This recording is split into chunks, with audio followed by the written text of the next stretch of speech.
consumer would be happy. Oh, let me do this again. Here, let's get this guy back. Okay, the consumer would be happy to pay a price way up here. If you offered him that price, he would just be indifferent. He'd say, yeah, I'll buy it, not buy it. Won't make me happier, won't make me less happier. Any price below that, that makes me happier to sell 1 unit of the good. What about the producer? Would he produce for you 1 more unit of the good? Sure he would. At any price down there or above. And at the bottom price, he'd be just as happy. Any price above, he'd be happier. So if you left these two people in a room and they named any price in between, including actually this, or anywhere in between, and the producer produced 1 more item and gave it to the consumer gave him money in the amount of the price, anywhere from here to here, it would be Pareto improving. At least one of them would be better off. Anywhere in the middle, both of them better off.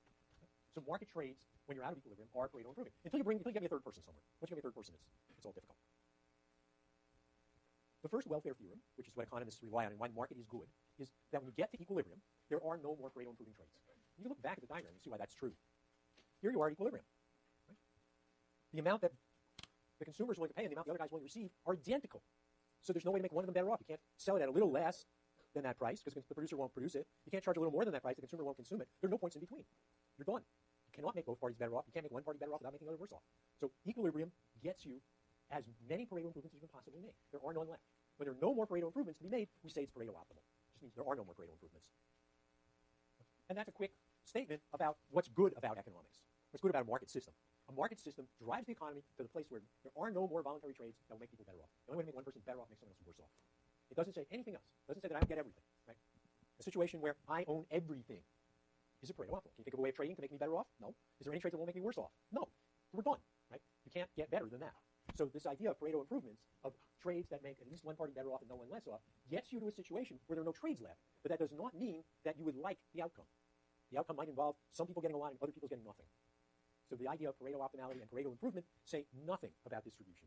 They say only about efficiency. Another way of viewing it is, look, here's cookie, or what's left of the cookie. We could create a division of the cookie, right? We could give you some cookie. Here, you like some cookie? All right. So if I go to give her this cookie and a little bit falls on the floor, that was not Pareto optimal. I wasted some of the cookie, did I not? Okay. So we could have done better than that. So Pareto optimum and Pareto improving, these are ideas about some sort of technical efficiency. Yeah, you got the cookie? Yeah. No, it's yours. We can share a little bit of cookie. So it's a kind of a no-waste concept. You're not in a situation where you can make a little bit of a trade and everyone will be happier. It's like passing a cookie and not dropping it. But it doesn't say anything about the fact that I got 7/8 of the cookie and the 4 of you shared 1/8. Okay. So now we get to why we had a course. We had a course because markets don't always work. If markets always work, there would be no economist. There would be one economist. And he would go around saying, as we all know, markets work. Is there any question? And everyone would say, no. And he'd say, thank you. And he'd move on to the next. There would be nothing for us to do. We only exist because things go wrong. And I've listed a bunch of reasons, some of which are subtle and some of which are very unsubtle. But I guess today, being 11 after, I'll certainly get through one of the unsubtle ones, which is no ownership. Suppose people don't own something. Well, how do you have Pareto improving trades if no one owns it? It's not going to work very well. I'll give some examples. The second is externalities. And although I originally hated the word, I now have come to accept it. It is what you've all been describing. A consequence external to the market, hence the externality. So in the example we have back there, I buy a pair of blue jeans and something not mediated through the markets. I guess your children are mediated through the market, not allowing them. The dye from the blue jeans poisons people. Right? That's a good externality. It's not the market. I didn't hire the kid. I just poured the dye next to his village and they all turned blue and died. That's an externality. Well, is an externality. So we understand that at least grossly. Next example we have goes much the other way, although I can tell it either way. Public goods. Suppose you have goods that have this property that when you consume them, they don't go away. Think about looking at the moon. If you go out and look at the moon, does it stop me from going out and looking at the moon? No, it's a perfect public good. There's no crowding at all. I can enjoy it as much as I want, and it has nothing to do with how much you enjoy it. That's the perfect example. And we'll deal with that in the economics of it soon enough. Some say, and I'm not big on it, insufficient weight on the future. There's a whole group of people who believe that we do not value the future correctly. And you could tell the story because you could say, well, look, we're here now. Our grandkids are here in the future, and we just don't value our grandkids as much as we value ourselves. So the future gets undervalued. Well, there are more sophisticated ways of telling the story. And Her Majesty's white paper on climate change, written by Sir Nicholas Stern, otherwise known as Nick, differs from what other economists believe solely in this one item. He has an argument for why the future should count a lot more than what we think the future should count for being the rest of the profession. And it has a huge effect on how much you should care right now about global warming. So if you go with Nick's way of viewing it, you better do stuff now. California's doing the right sort of stuff. If you go with Nordhaus and friends at Yale, who are giving the straight economics answer. Most economists have asked, how would you deal with this? Would exactly have reproduced what Nordhaus did. Exactly. Then you're going to find that, well, this is happening way out here in the future, and so we should be ramping up our global climate change measures very slowly.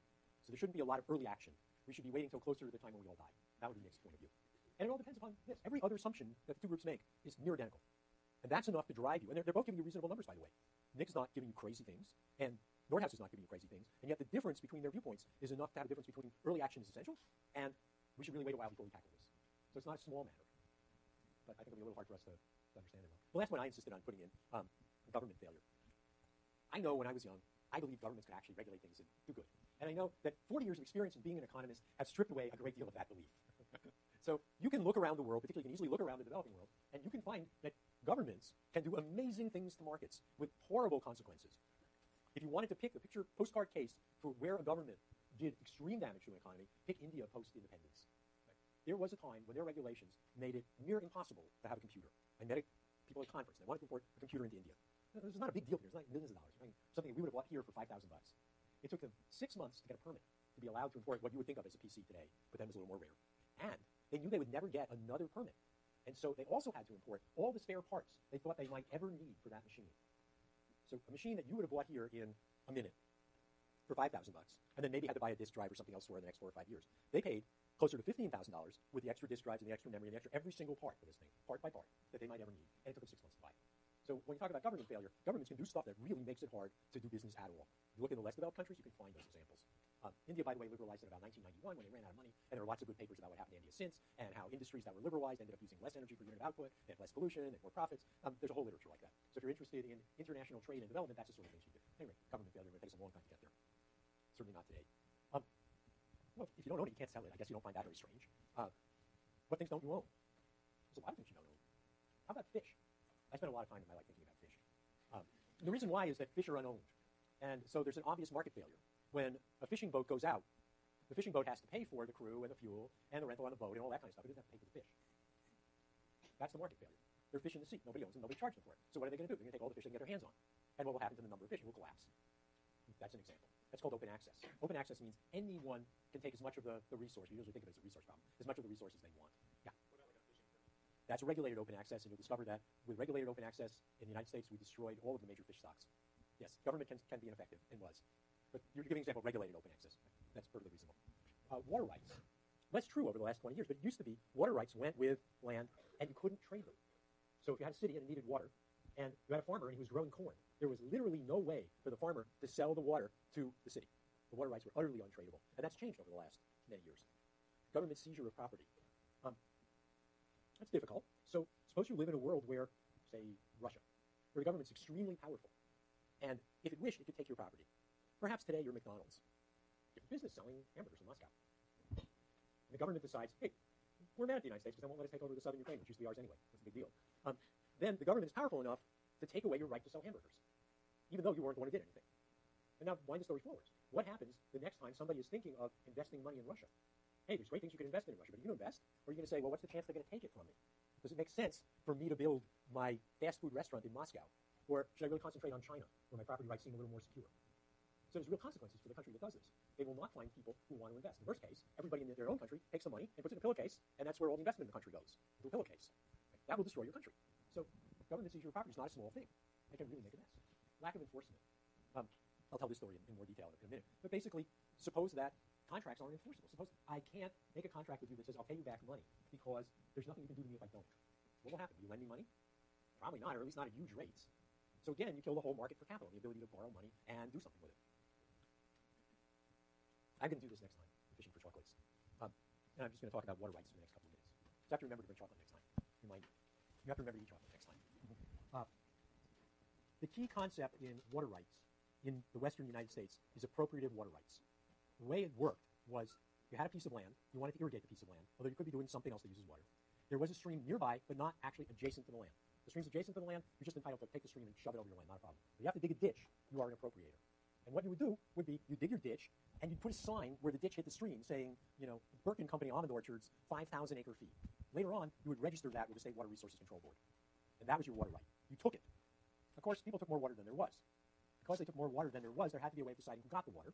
And the answer was first in right, first in use. So the first person to take the water was the person who had the right to use it first. So if there's, say, 100 acre foot in the stream, and I had a right to 50 and I came first, and you had a right to 50 and you came second, and there's a third person that had a right to 10, the third person gets nothing and we get everything.